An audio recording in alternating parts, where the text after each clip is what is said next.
This episode is brought to you by Pulsar. I'm very open. Therefore, I can take if it is, I like you said, we talked something about a joke. You have sense of humor or something like that, and I said that I am a person who can laugh on myself. True. Exactly. So that's how I am. If you crack a joke on myself, I'm not going to be hurt. Even if it's a horrible joke on me, You'll still be fine. I see it objectively. I see it as a joke. Mm-hmm. So I go out there and I meet people of different opinions, different reactions, people who like me, people who don't like me, I mean, I haven't traveled as extensively as I would like to, but I think I have traveled quite a bit, quite a lot. Yeah. And I've been to all kind of cultures. I mean, my father was a diplomat, so I grew up in a traveling family. Diplomatic life. Father was stationed from one country to the other, and so I'm always stationed in one culture, then picked up and thrown into a completely different culture, and I got to readjust myself, and that has been part of my upbringing. Mm-hmm. So I feel very comfortable moving out of different cultures, different people and different nationalities. Maybe that's one of the reasons why the attachment is not there sometimes. Yeah, that's heavy. No, you're actually quite right. What happens is, when you spend a childhood like that, stationed in different places, keep on moving. You keep on moving. What happens is you're very easy with changes. Yeah, you can get in and accept the change much quicker than other people, and adjust to different cultures and different nationalities. You soak it in super viewpoints. fast. Yeah. But the bad side of that is that you don't have a definite root anywhere. You're not rooted anywhere. So you really don't know where you are rooted. I mean, there was a time in my life when I was hopping from my father's one posting to the other in different countries. Like, it used to be 4 years there and 2-3 years in the country, and then again 4 years in another country, another culture. Then I go to another school and another set of rules and, another system. And I was kind of used to it. So I was used to hopping, but if you put me somewhere, I didn't know whether I belonged there, Yeah.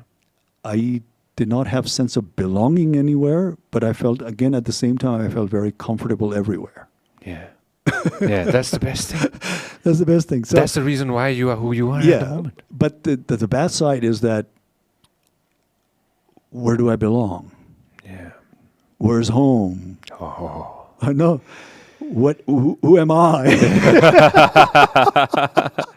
I'm not all these other cultures that I'm intermingling with. I'm definitely probably have my own identity as well. But what exactly is that? Especially when I'm growing up. I mean, later on, of course, I figured that out. I didn't have a problem at all with that. Was it one of the reasons why you came back and you wanted to create an identity like, all right, I'm going to do this. For example, cinema, right? You jumped into cinema and then you were like, all right, I'm going to embed myself. I'm going to make sure that I leave a legacy here. And you worked hard and you gave it your all.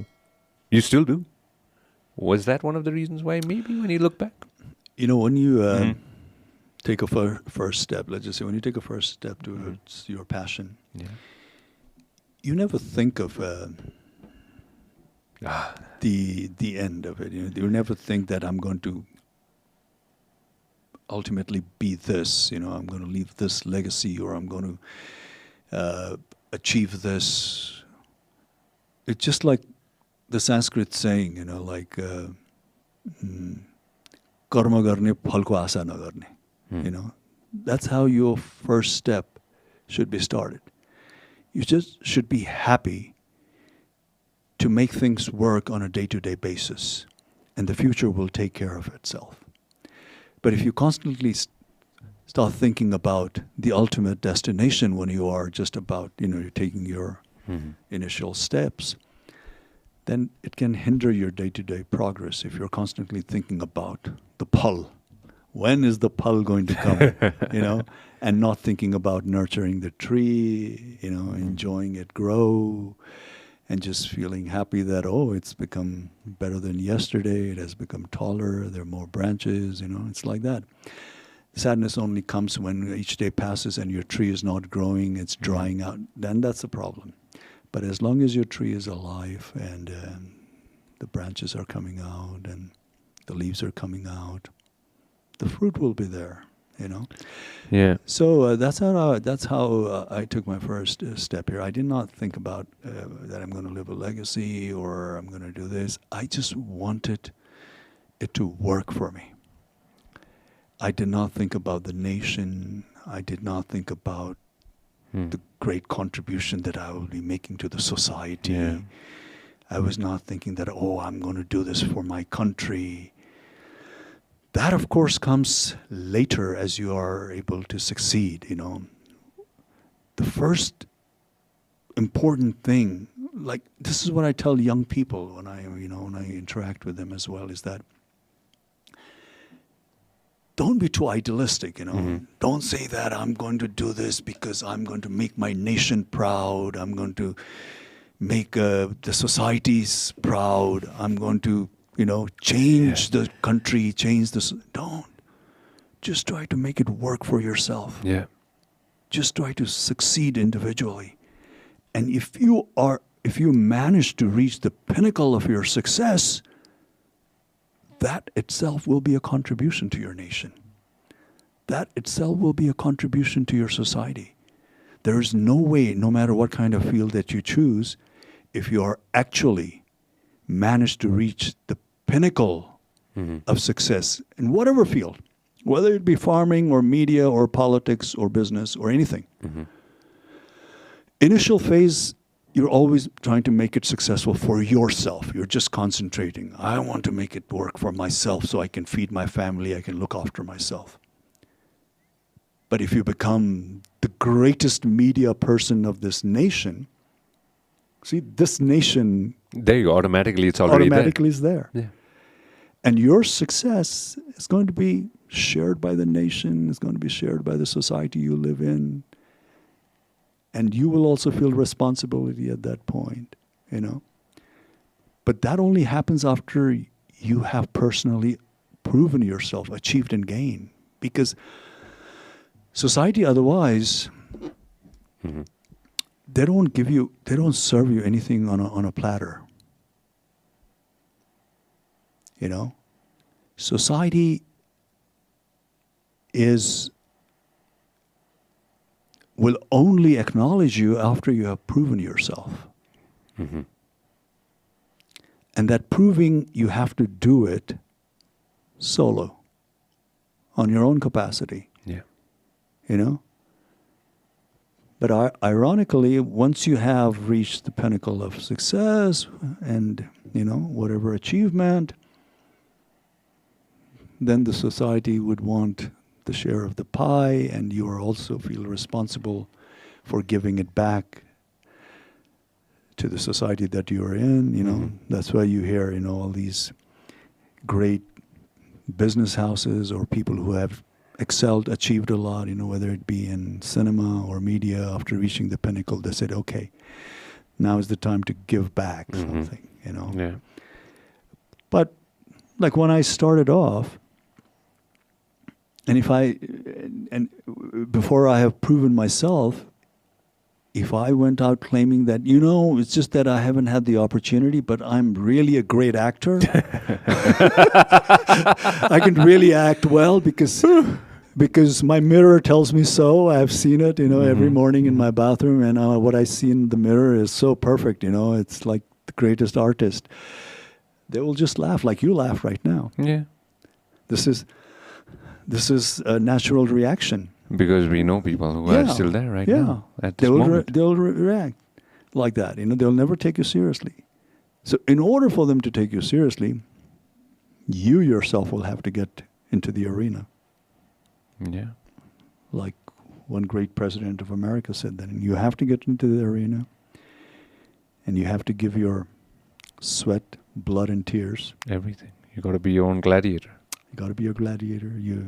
It's your sweat, blood, and tears, and take the mud, take the dirt, and move ahead to better yourself, to get to your goal, to get to your destination. And that you'll have to do it solo, on your own capacity, with only, with The only thing in your toolbox would be your confidence, your energy, your attitude, Yeah. you know, the way you have channelized your emotions, Yeah. True. True. True. you know, how you have dealt with your emotions. All these things comes in, you know. Mm-hmm. All this comes in the path of life. How you have dealt with all these aspects. And actually, all this, whatever we've talked about, Yeah. you know, it's how you've dealt with your confidence, how you've dealt with the energy that you have, what state of mentality you have, you know, and how you have channelized your moods, whether it be love, whether it be with the society, whether it be with a family, whether the way people have treated you, dealt with you, how have you reacted on that? It's not how you have acted, how you have reacted. Mm-hmm. How you have reacted when people threw mud on your face. It's all about how you have reacted in a situation like that. How have you reacted when, on the course of your journey to success, if you have failed or you have faced with setbacks or you have fallen, Mm-hmm. how people around you have made fun of you, you know. You're trying to remember Try- all the things that happened to you as well at the moment. This is life. I Yeah, mean, yeah. this is life. Yeah. To put you down, Yeah. and how you react to those things. Yeah. How have you reacted counts a lot. How have you reacted to all kind of, you know, if there's more than one, then a few love affairs, emotional attachment, how people have disrespected you or how people have respected you, how people have demoralized you or how people have boosted you, the people who have strengthened you or people who have tried to tear you down, put you down. In all these situations, how you have reacted. Mm-hmm. So it's more about how you have reacted to this, all kinds of situation, challenging or not challenging situation you have reacted.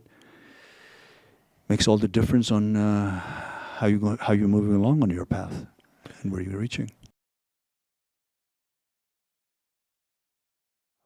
This episode is brought to you by Pulsar.